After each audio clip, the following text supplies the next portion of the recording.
If you ask Canadians about whether they plan to travel to the U.S. for a vacation, you may get an answer that reflects a newfound desire to stay local. With everything going on in the U.S., I feel like a lot of Canadians kind of want to stay home. Won't be going to the U.S. No. Recent numbers back up the sentiment. A Bank of Canada survey this week showed that 55% of Canadians plan to spend less money vacationing in the United States this year. And a survey by TD Bank showed 64% of Canadians polled plan to travel within the country. The shift started earlier this year when U.S. President Donald Trump threatened to annex Canada and imposed a series of tariffs on Canadian goods. That has spurred a Buy Canadian movement, boycotting U.S. businesses and, in turn, avoiding travel south of the border. As we look at Canadians traveling south, we are seeing a decline of. Joe Amati is from Destination Canada, a government agency that promotes Canadian tourism.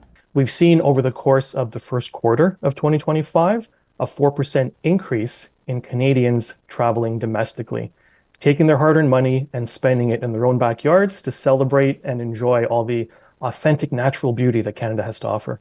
The number of return trips from the United States made by Canadians via air travel fell 17% in May from a year earlier, according to Statistics Canada. The number of such trips made by car fell by 37% that month.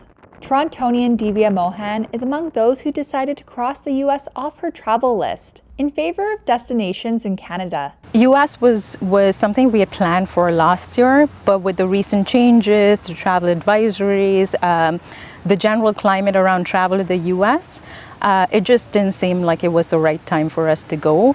But traveling within Canada can be expensive. Domestic flights to remote locations often cost more than traveling to the United States or even Europe. Still, airlines are seeing rising demand. Air North, which serves the Yukon and Northwest Territories in the country's north, said arrivals to the Yukon rose 7.6% from January to June this year.